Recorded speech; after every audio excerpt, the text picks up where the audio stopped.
তবে চাইছো নাকি চাইছো নাকি তবে চাইছো নাকি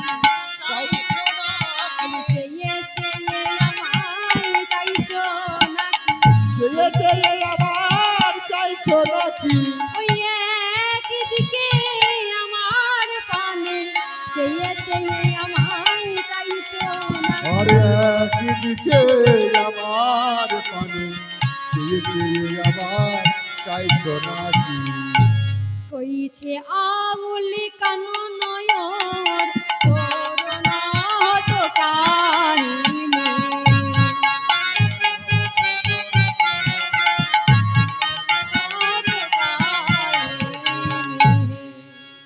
ও যুবতীগণ, তোমরা এসেছো তোমাদের তো সাংঘাতিক অবস্থা। গলিত ললিত করবি বৃন্দ বেগে ধাওয়াত যুবতী বৃন্দ হে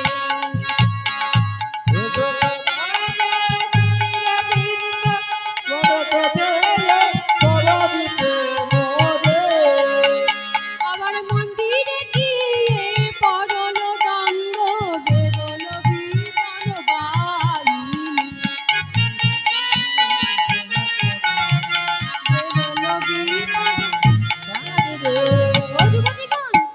তবে কি দ্বন্দ্ব করেছো দ্বন্দ্ব করেছো দ্বন্দ্ব করেছো দ্বন্দ্ব করেছো ঘরে গুরু জনার সঙ্গে দ্বন্দ্ব করেছো হরে গুরু জনার সঙ্গে জীবনে এসে কি বিপদে ন পড়েছো হরি বল হরি বল জনার সঙ্গে হরে গুরু জনার সঙ্গে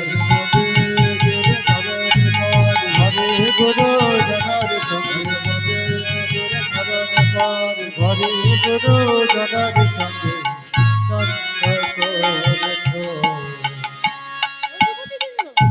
তোমরা যেই বেগেই বনের মধ্যে এসেছো এসে কি বিপদেই না পড়েছো হেরি ওই চানা চাঁদনে রাতি নিকুঞ্জে ভরলো কুসুম রাতি হেরি ওই চানা চাঁদনে রাতি নিকুঞ্জে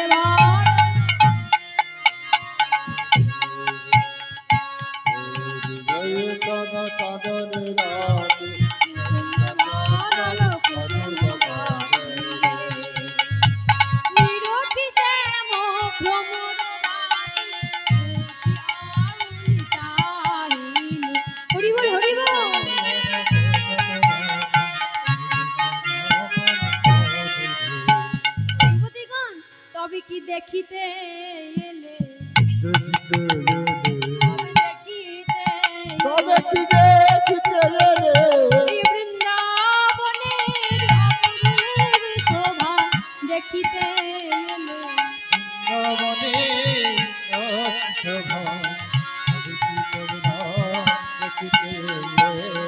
বৃন্দাবনের অপরূপ শোভা এই মধুর চাঁদনে রাতে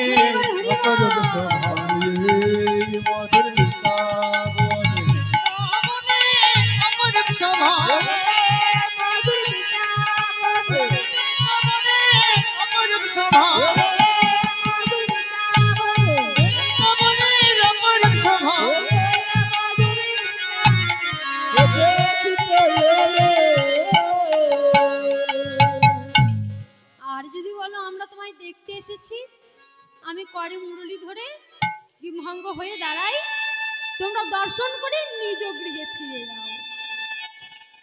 তখন গোপীগণ তাদের মনের কথা মনেই রেখেছেন, তাই দর্শন করে পদপাত্তা বলছি, গোপীদের মনের কথা মনেই রেখে অনিমেষ নেত্রে গোবিন্দ বদন দর্শন করছেন আর বলছেন, চলো মা, আপনারা যে এত রাত জেগে এত কষ্ট করে বসে আছেন, কৃষ্ণ নাম শুনছেন, রাধা নাম শুনছেন, গৌরাঙ্গ মহাপ্রভুর নাম শুনছেন সারাটা দিন, তা একবার যাচাই করবেন না কৃষ্ণ নাম শুনলে কি হয়?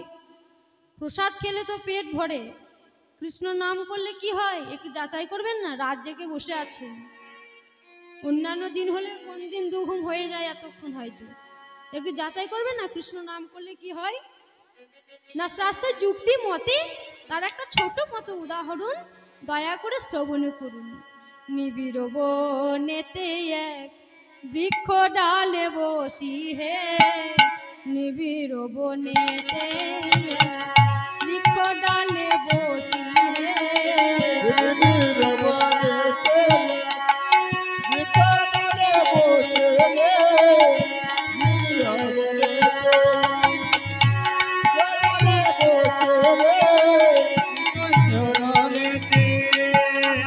হরষিত হইয়া বড় মনে হইল খুশি হে, হরচিত হরা বড় হলো খুশি রে,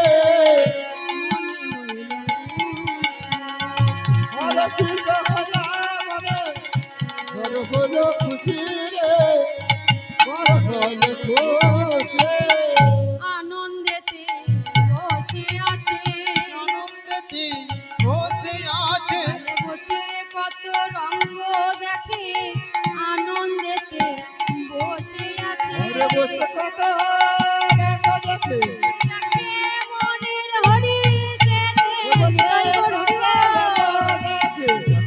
হরি হরি বলে বসে কত রঙ্গ দেখে, নাকি হরি হরি বলে বসে কত রঙ্গ, আনন্দেতে বসে আছে।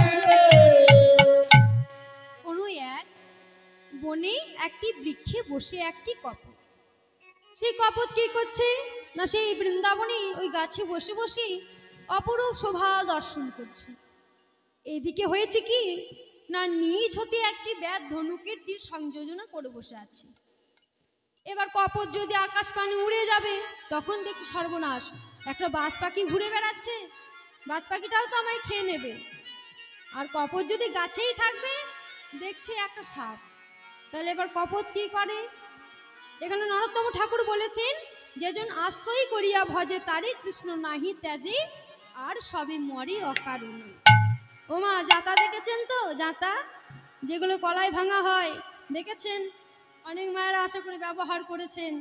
তা দেখবেন আপনারা যখন হাতের জোরে জাতা ঘোরান না, এবার জাতা ঘোরানোর পরে দেখবেন সমস্ত কলাই কিন্তু গুঁড়ো গুঁড়ো হয়ে যায়, কিন্তু কিছু কলাই গোটা থেকে যায়। কেন বলুন তো? কারণ তারা সেই গুজিটার গায়ে লেগে থাকে, লেগে থাকে না মা, দণ্ড যেটাকে বলি গুজি, তার সেটার গায়ে যেটা লেগে থাকে, তারা কিন্তু ভেঙে গুঁড়ো গুঁড়ো হয় না।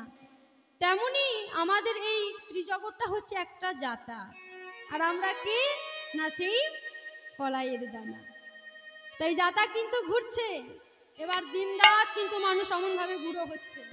কেউ ট্রেন অ্যাক্সিডেন্টে মারা যাচ্ছে, কেউ বিষ খাচ্ছে, কেউ গলায় দড়ি নিচ্ছে, কেউ জলে ডুবে মরছে, কেউ স্ট্রোক হচ্ছে, ক্যান্সার হচ্ছে, ব্লাড ক্যান্সার হচ্ছে, কত কি হচ্ছে। আর কারা ঠিক হয়ে আছে না, যারা ওই দণ্ডরূপী গুরুর চরণে আশ্রয় নিয়েছে, তারা কিন্তু বাবা পরিপূর্ণ সম্পূর্ণ আছে, তারা কোনোদিন ভেঙে গুঁড়ো গুঁড়ো হবেন না। তাই কেউ যদি দীক্ষা না নিয়ে থাকেন, তাড়াতাড়ি সদ্গুরুর চরণে নিজেকে আশ্রিত করবেন। তাহলে আমাদের তো কলিহত যে দিনান্তে নিশান্ত হতে হয়, অন্নগত প্রাণ নারীগত মন, একদিন অন্ন না খেলে আমরা প্রাণে বাঁচবো না, আর একদিন নারী সঙ্গ না করলে আমাদের মনও শান্তি হবে না। এই তো রীতি, এই তো দশা আমাদের।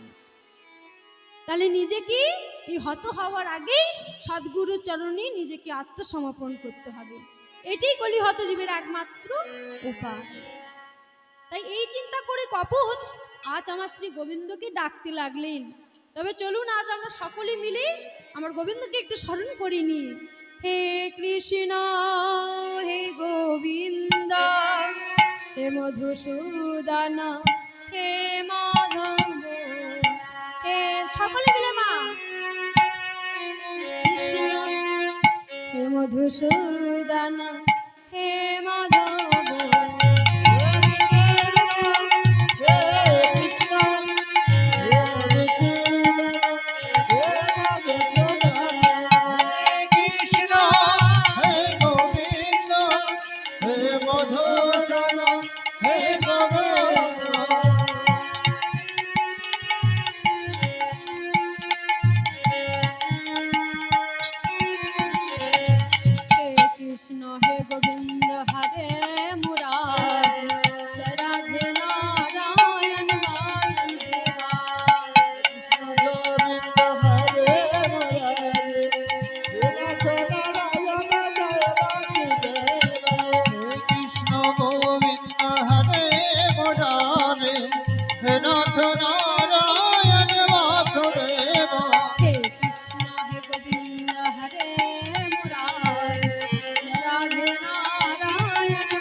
যাবেন না, সকল ভক্তেরই কিন্তু এখানে সেবার ব্যবস্থা আছে। গান শুনেছেন, এবার সকলেই প্রভুর প্রসাদ পেয়ে যাবেন, ঠিক আছে? হে কৃষ্ণ হে গোবিন্দ হরে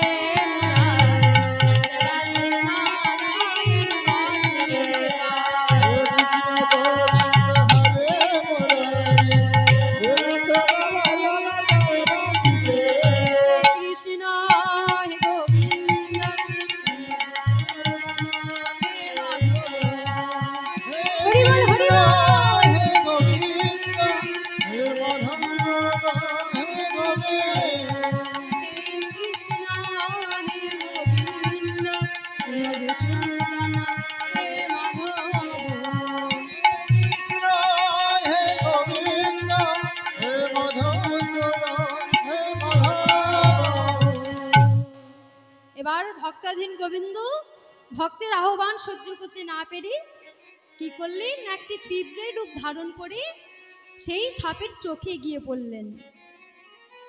আমাদের চোখে যদি একটা কিছু ঢুকে যায় কত কিরকম করে বলুন তো, কড়কড় করে চোখটা। তাই একটা পিঁপড়ের রূপ ধারণ করে সাপের চোখে গিয়ে পড়েছে। সাপ ছুটে গিয়ে কি করেছে না, সেই ব্যাধকে দংশন করেছে।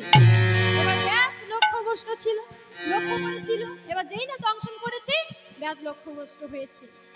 আর ওপরে কি ছিল না, বাজ পাখি। এবার ব্যাধের তীরটা সেই বাজ পাখির অঙ্গে গিয়ে বেঁধেছে। তাহলে কপদের কি হলো না, তিনটে বিপদ চলে গেল, তাই না?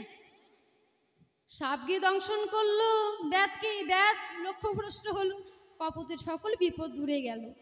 তাহলে দেখছেন তো, নামের এমনই শক্তি, এমনই মহিমা, এমনই করুণা যে প্রভুর কৃপায় কপতির সকল বিপদ দূরে গেল। তাই কি বললেন, সেই বিপদ বাড়ির হরির নামে,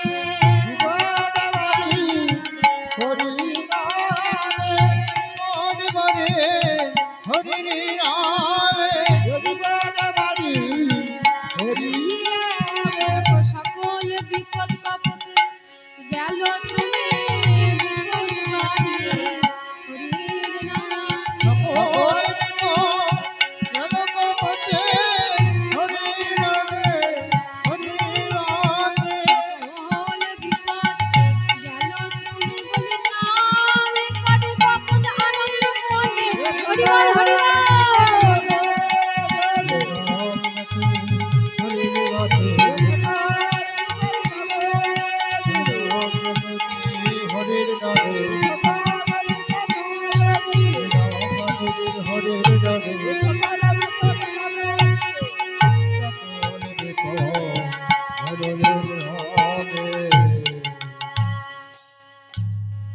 তাই এবার কপতের পরিচয়, আমাদের সংসার স্বরূপ গৃহবৃক্ষে বসে কত অনিত্য সুখের সুখী হয়ে কত আনন্দ করি, কত উৎসব করি, কত দুঃখ জ্বালা শোক তাপ ভোগ করি, কিন্তু পিছনে যে কাল সূত্র আছে তাহা কখনো লক্ষ্য করি না মা। মৃত্যু স্বরূপ কাল কামনা বা এদের হাত থেকে নিস্তার পেতে হলে নামই হচ্ছে একমাত্রই উপায়। হরের নাম হরের নাম হরের নাম হরের নাম কি বলা কলো নাস্তিব নাস্তিব নাস্তিব গতিরানাথ গতিরা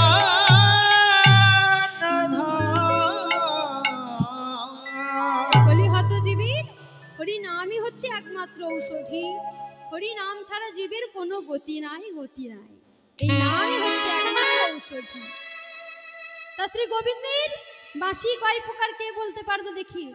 শ্রী গোবিন্দের বাঁশি কয় প্রকার? 3 প্রকার। 3 প্রকার কি কি? বেনুবি, হৈমি আর স্বর্ণময়ী। বেনুবি হলেন বেনু, হৈমি হলেন বংশী, স্বর্ণময়ী হলেন মুরলী। তাই তিরোজা মুরলী নিবারিত গোপাঙ্গনার কর্ণ কুহরে পড়ে সায়াঙ্গার উমদিনী কীর্তন। অর্থাৎ ভুজঙ্গ দংশন করলে যেমন বিষক্রিয়া আরম্ভ হয়, ও মা ভুজঙ্গ অর্থাৎ সাপ, সাপে যদি দংশন করে সঙ্গে সঙ্গে বিষক্রিয়া আরম্ভ হয়, বিষ শরীরে ছড়াতে লাগে। তেমনি ভুজঙ্গ দংশন করলে যেমন বিষক্রিয়া আরম্ভ হয়, তেমনি ক্রিয়া আরম্ভ হলো। কোন ক্রিয়া? না ভরাব্য তদ্বোধি কুলম, তাদের কুলকুম্ভ পরিপূর্ণ ছিল। তাই কি বলেছে? বলি নরে যে গেল, নরে যে গেল পূর্ণ কুল কুম্ভ তাদের, নরে যে গেল।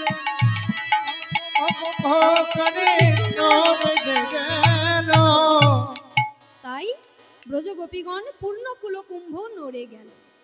শ্রীকৃষ্ণ পরমাত্মা, রাধারানী জীবাত্মা, বাসিতে 7 ছিদ্র, সপ্তভূমি, বাইরে ভূ ভব সা মহ জন তপ সত্য, আর ভিতরে দেহের ভিতরে যেমন মূলাধার, স্বাধিষ্ঠান, মণিপুর, অনাহত, আজ্ঞা চক্র, বিশুদ্ধ চক্র ও সহস্রার।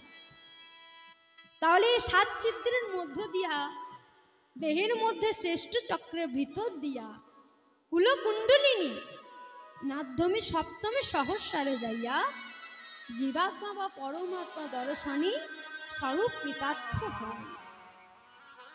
তাই কি বললেন?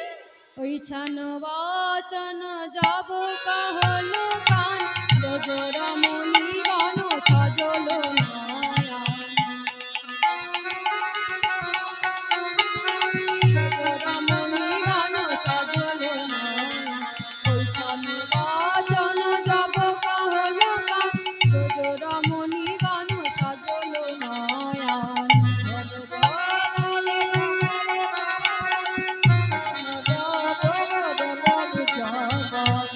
তাই সেই বংশীধ্বনি শ্রবণ করে যখন তারা কৃষ্ণ কাননে উপস্থিত হলেন, শ্রীকৃষ্ণকেও যখন কল্পতরু মূলে পেলেন, শ্রীকৃষ্ণের মুখে এই বাক্য শ্রবণ করে তারা বড়ই মমহত হয়ে পড়লেন।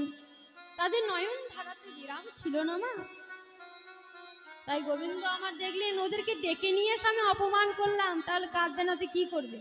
ও মা, আমি যদি আপনাদেরকে ইনভাইট বা নেমন্তন্নই করি, তারপর যদি পরে আপনারা যাবেন, তখন আমি যদি বলি কিসের জন্য এসেছেন, আপনার কেমন রাগটি লাগবে বলুন তো? তাই গোবিন্দ তো বাঁশির সুরে সকলকে ডেকেছেন, এবার ব্রজগোপীগণ এসেছেন। এবার কৃষ্ণ যদি বলে তোমরা কেনই এসেছো, বাড়ি ফিরে যাও, তাহলে ব্রজগোপীগণের রাগ হবে না? তারা কাঁদতে লেগেছেন। তাই গোবিন্দ তাদেরকে সকলকে বোঝাচ্ছেন, গোপীরে বোঝানো কৃষ্ণ ধর্মকুলাচারে, গোপীরে বোঝানো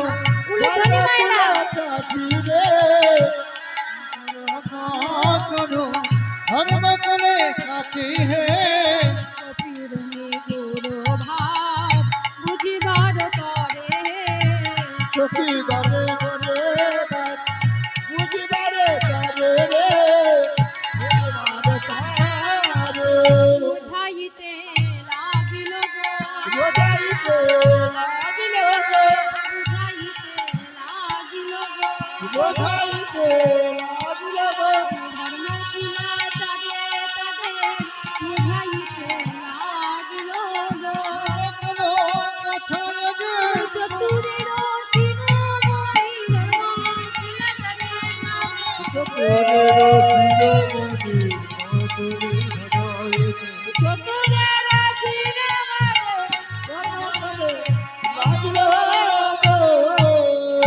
এবার তাদেরকে সকলকে ধর্মকুলাচারা বুঝাতে লাগলেন।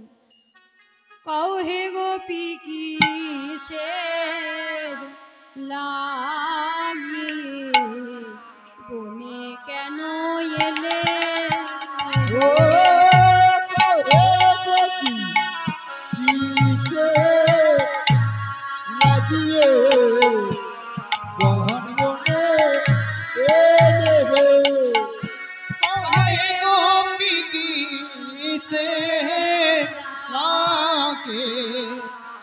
গহন বনে এলে হে, তোমরা সবে কুলবতী পরম যুবতী লাগিয়ে গহন বনে এলে হে। কও হে গোপী কিসের লাগি বনে কেন এলে? আর কহে গোপীকে সে নাকি গহন বনে এলে হে, ব্রজের কুশল বল গোপিকা ওরে হে নিচয় গোপী কিসে লাগিয়ে বনে কেন এলে হে। আর কহে গোপীকে সে নাকি বনে কেন এলে হে, যদি বলো আইলাম আমরা দেখিতে তোমারে, ওরে গোপী কিসে লাগি গহন বনে এলে হে। কও হে গোপী কিসের লাগি বনে কেন এলে? আর কহে গোপীকে সে নাকি বনে কেন এলে হে, ব্রজ গোপীগণ কেন এসেছো? নিজ গৃহে ফিরে যাও, নিজ নিজ পতি সেবা করে কুলাচার ধর্ম রক্ষা করো। তো যাও, নিজ গৃহে ফিরে যাও। তোমরা এমন ভাবে এসো না, গভীর বনে নিজ নিজ পতির কাছে ফিরে যাও। কুলাচার ধর্ম রক্ষা করার কি গুণ বলি শোনো না। রুগ্ন বৃদ্ধ কিংবা দরিদ্র কুরূপা সতী নিজ পতি সেবে ধর্ম স্বরূপা। একটা মায়ের যদি কোনো স্বামী রুগ্ন হয়, বৃদ্ধ হয়, অসুন্দর হয়, গরিব হয়, তাতে কিছু যায় আসে না। কারণ স্বামী হচ্ছে একটা স্ত্রীর কাছে শ্রদ্ধেয় জিনিস। তাই কি বললেন? রুগ্ন বৃদ্ধ কিংবা দরিদ্র কুরূপা সতী নিজ পতি সেবে ধর্ম স্বরূপা। তারাই হলো সতী নারী।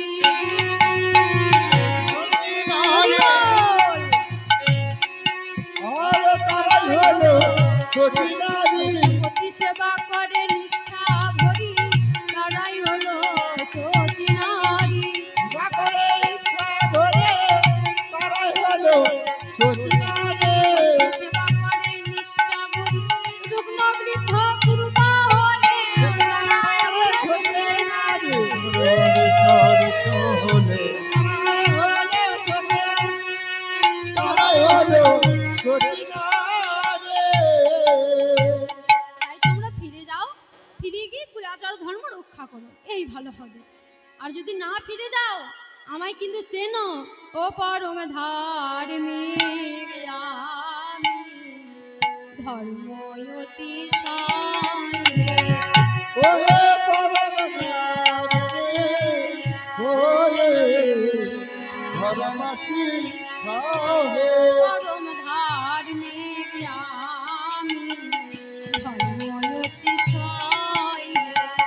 ওহে পরম ধর্মে আমি ধর্ম শিখাও হে, ওহে পরম জ্ঞানী ওহে ধর্মসী খাও হে।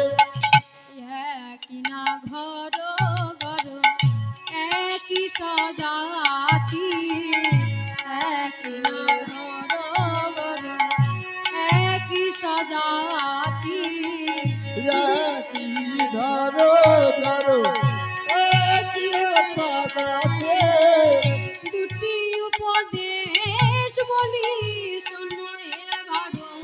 ওহে পরমার রে ওরে ধর্মতি কাহে ওহে পরম ধার রে আমি ধর্ম শিখাও হে। আর শোনো, পতি যদি দুঃখ শিলা ঢাকায় অতি সহায় হে। পতি যদি নিকালে হে পতি যদি দুঃখ শিলা ঢাকায় অতি সহায় হে। পতি যদি নিকালে হে পতি ছাড়ি উপপতি ভজন পত্নীর ধর্ম নয় হে। পতি জানে পতি ধর্ম দায় হে গোপী কে নাকি ওহে পরম ধার রে আমি ধর্ম শিখাও হে। নিজ পতি সেবি সেবে গুরুর চরণ। বিজপতি বলেছে গুরুর চরণ যে না সেবে সে নারী গবয় ভাজন।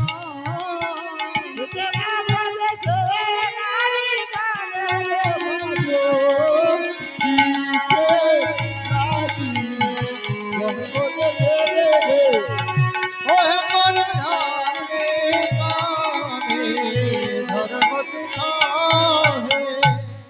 ক্রোধ ভরে করে কেহ অতীত উত্তর হে। বনে করে উত্তম পতিতায় উঠার হে তুমি যত ধর্ম ভীরু জানি পড়া তো পর হে।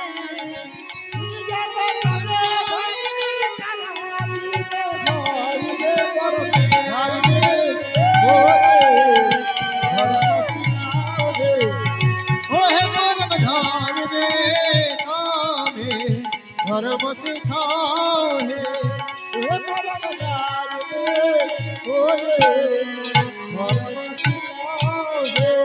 যাও, তোমরা নিজ নিজ গৃহে ফিরে যাও, কুলাচার ধর্ম রক্ষা করো।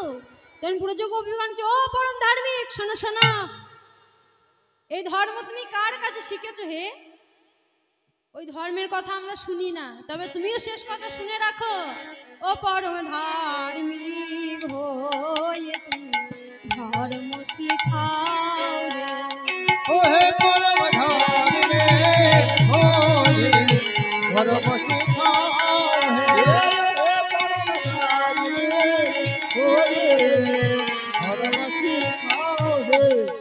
ভালো ভালো কালিয়া নাগর শুনালে ধর্ম কথা। ভালো শোনা, ভালো ভালো করে অনেক ধর্মের কথা শুনিয়েছো। যখন পরের রমণী মজাইলে ধর্ম ছিল ওহে পরম ধার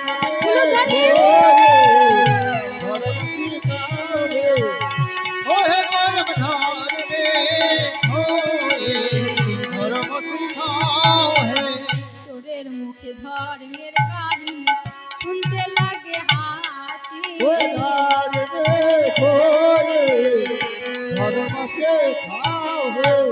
আচ্ছা, একটা চোর যদি হঠাৎ করে বলে চুরি করা পাপ গো, চুরি করব না, চুরি করব কেন, তাহলে বলে ভূতের মুখে রাম নাম বেরোচ্ছে রে। চুরি করে জন্ম গেল, দিয়ে আবার জ্ঞান দিতে এসছে, বলবে না? তাই তুমি ভালো ভালো করে অনেক ধর্মের কথা শোনালে, ওই ধর্মের কথা আর শুনছি না। তুমি যদি এতই ধার্মিক, ওই পরের রমণী রাধা রানী আইনের স্ত্রীকে কেন নিয়ে এলে? তোমার কাছে তো ধর্ম শিখেছি হে, তোমার ওই ধর্মের কথা শুনবো না, বুঝলে? চোরের মুখে ধর্মের কাহিনী শুনতে লাগে হাসি। চোরের মুখে ধর্মের কাহিনী শুনতে লাগে হাসি। চোরের মুখে ধর্মের কাহিনী শুনতে লাগে হাসি। চোরের মুখে ধর্মের কাহিনী শুনতে লাগে হাসে। পাপ পূর্ণ যত তোমার জ্ঞান জানে গোকুলবাসী।